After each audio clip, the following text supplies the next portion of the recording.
right.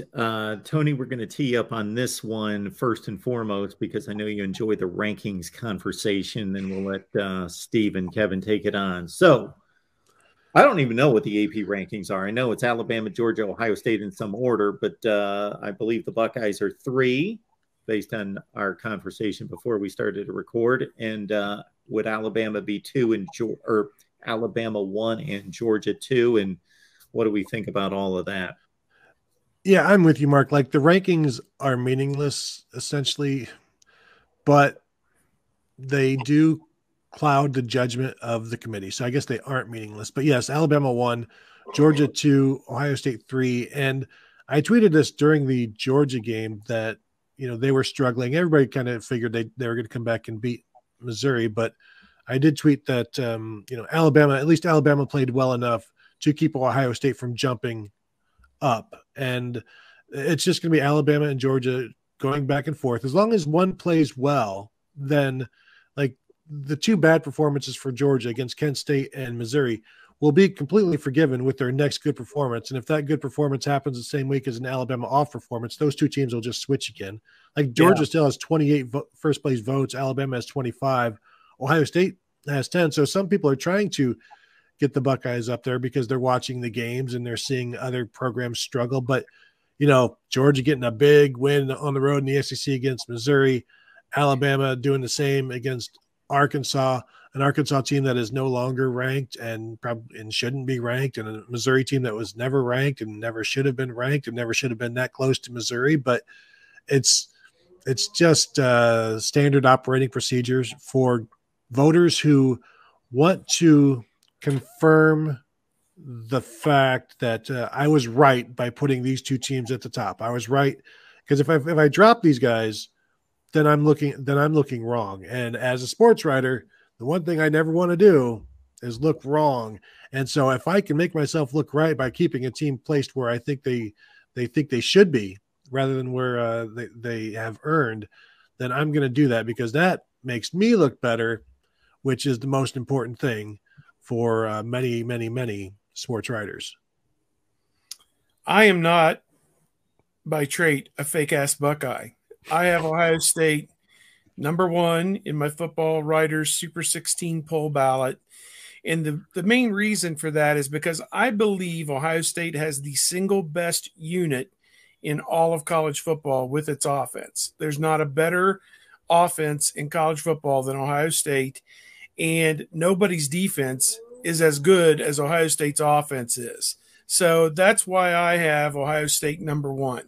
I think I had Alabama 2 and then Georgia 3 this week, but it really is immaterial. Ohio State is playing for number 2. That is the highest that they can go in the final poll, because if all 3 of these teams are unbeaten going into conference championships, the winner of the Alabama-Georgia game is automatically, without question, number 1. And that's how it's just going to go. When 12-0 beats 12-0, 13-0 is number 1, and Ohio State's just going to have to accept being the 2 seed, probably play their playoff game out in Arizona. You wouldn't want to play, even if you were the top seed, you wouldn't want to play your playoff game in Atlanta against Alabama, Georgia, or Clemson. You would be the visiting team in all 3 of those scenarios. So really, you get them on home turf out in Phoenix, Arizona, where you've drawn big crowds in the past, and Ohio empties out to go out to Arizona to go watch that game. That'll be a much better setup, I think, for Ohio State. So I know we've jumped 8 games ahead of put the cart in front of the horse here, but that's the long and short of it. And everything that happens, Missouri having a 3rd quarter lead over Georgia, Alabama struggling, tied with Arkansas or whatever that ended up after they were at 28-7 or within 1 touchdown or whatever. Those are just the little twists and turns that are going to happen as we all get to the result we know is going to happen in December. So, just enjoy the weekly whatever and just know that in December it's all going to come out in the wash.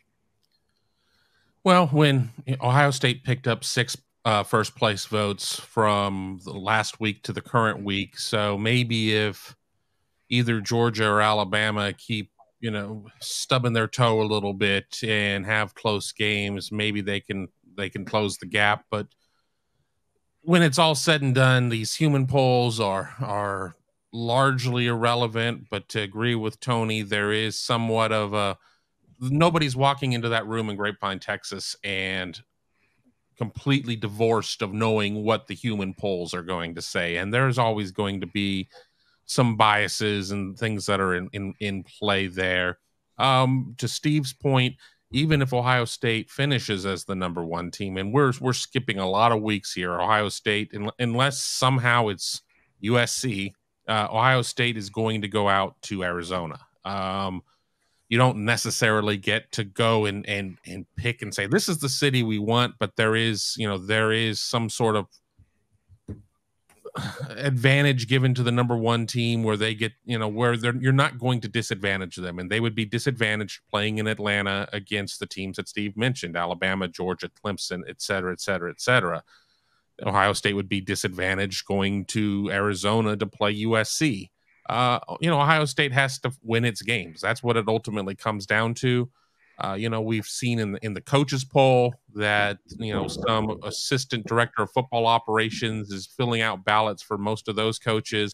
And then when it comes to the AP, I know a lot of writers that are AP voters. And I mean, some of them I know watch everything. I've talked with a couple of them about, how they go through their process. Some of them I'm not so sure. I think that there's some activist voters out there that try to do some things with their votes. But one thing I will say, after going to collegepolltracker.com, in terms of the AP, Ohio State's no lower than 3 on any ballot, which I can't say about in terms of some of the other polls. But this one, it just, win your games and kind of see what happens. So I would throw out my top 25, but we'd be here for the next 5 hours explaining that. So we won't go there because I've got Georgia 3, Ohio State 4, and Alabama 5. But that has nothing to do with my evaluation of those 3 teams. I believe that those are the 3 best teams in the country. It was the same thing that I thought 5 weeks ago, and nothing has changed in my evaluation of those 3 being decidedly the 3 best teams in the country. And then maybe Michigan, maybe Clemson and Michigan would be the 2 teams that I've seen that I believe could challenge those 3, possibly. But I believe those are the 3 best teams in the country. Now, in terms of the traditional style of ranking, and if I did it that way, I do it based on resume. But if I did it based on that, my one defense for Georgia is I do believe that they've got the most impressive win in the country. Not necessarily did they beat the best team that has a loss in Oregon, but if you combine the quality of the opponent and then you also factor in the dominance of the game, that they have the most impressive win. But it's not a one-game season. So over the last 2 weeks, they've not played well against the 80th best team in the country and the 60th best team in the country. Yeah. And so that's a good point. The Kent State thing, I'm not going to dismiss it like it was a scrimmage and it doesn't matter. They won. It doesn't matter because it's Kent State and they didn't take it seriously. I'm not going to completely dismiss it. Now, do we know that Georgia is 17 points better or 50 points better? They're probably more like 50 points if they'd play again. But what happened was that they struggled. And then I watched the second half of this Missouri game because that game was completely off my radar until it started to unfold in the third quarter. And I thought, I'm going to watch this game. And Missouri legitimately played with them. There wasn't 3 fumbles inside the 10-yard line or anything to dismiss Missouri staying in that game. If anything, there was a play Missouri made with about 6 minutes left in the game where they hit the tight end down the seam or the slot receiver down the seam to take them with a 3-point lead into the red zone. Called back, hands to the face, an offensive lineman, wiped the series out, 3rd and 22. They're not going to convert. And it was all said and done right there. And I thought, my goodness, would have loved to have seen that penalty negated or not called just to see them put Georgia down 10 points with about 5 minutes left, because then we would have had some serious drama. But I knew it was all said and done after they didn't get that break. If you're Georgia, you can't be settling for 3 against a team like Missouri. I mean, they were trading field goals all along. I mean, it was just, Missouri, if Missouri could have finished off drives, but, a championship team can't be just, doing threes and, taking threes there at that point. I also think you should be penalized for having a close game on the lower tiered networks. This was on SEC Network. This is how uninteresting the SEC thought that this game would be, so they threw it on the SEC Network. If Ohio State is struggling on a Big Ten Network game, you should be punished for that. If the ACC is struggling on an ACC Network game, you should be punished for that. If the Longhorns are struggling on the Longhorn Network, nobody would know, but still punish them. But yeah, it's if you are tucked away on the third or fourth tier because ABC doesn't want it, ESPN doesn't want it, CBS doesn't want it, and it's like, well, we got to put it somewhere. Let's just put it over here in this little box, and it's like, well, you almost lost that game, so that was a bad game against a bad team because that's the broadcasters told us that, and so maybe that should carry a little bit more weight. And as we see, Georgia did drop. So Oklahoma and Texas playing as unranked opponents for the first time since the late 90s, I think. That's somewhat interesting. Kansas 5-0. There's another surprising 5-0 out there somewhere that I'm not. Syracuse? TCU and Syracuse are both UCLA. UCLA is another one, 5-0. Big win over Washington last week. I think what hurts Ohio State's candidacy as they get deep into this, or potentially will with the Reese Davises who will point this out, is that the Big Ten West has cannibalized itself. Wisconsin, Iowa, and Nebraska are not considered good wins or won't be considered as good wins by the end of the season, even though they're named schools. Ohio State doesn't play Nebraska, but Northwestern's certainly not going to be considered a good win. So there's no other ranked teams in the entire Big Ten right now other than Ohio State, Penn State, and Michigan. So you have a dearth of games now, whereas in the preseason it looked like you could play 5, 6 ranked opponents. You're only going to end up playing 3, as it turns out.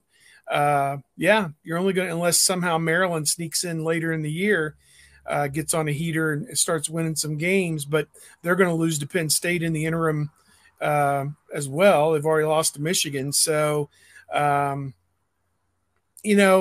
going to hold that against Ohio State, whereas Alabama and Georgia will have each played 4, 5, 6 ranked opponents. Ohio State's only going to have played 3, and one of them, Notre Dame, probably won't be ranked at the end of the season. I mean, unless they get on a heater.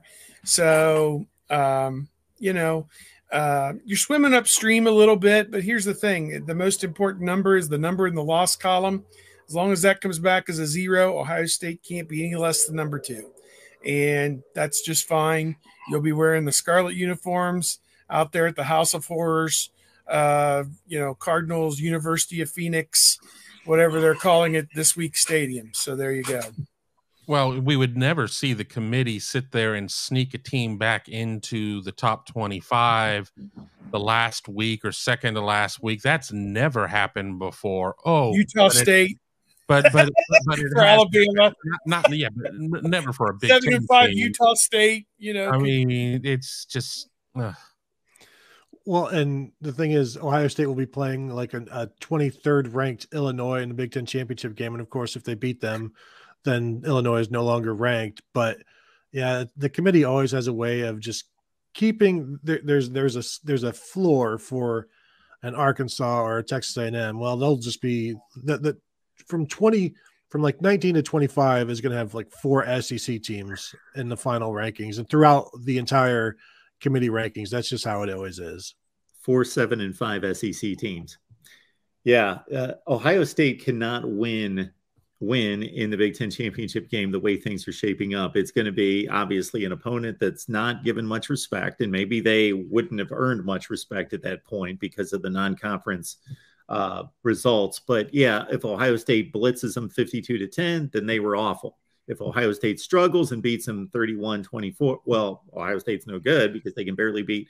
They have to win like just right, like make it respectable, but kind of dominate the game, win by 14-17. That probably gives them the best window of, okay, that other team might be pretty good, but Ohio State controlled the game, kind of like they have little margin for error in that situation against a 23rd ranked Illinois, which is fascinating to me. Brett Bielema going up against Iowa this weekend.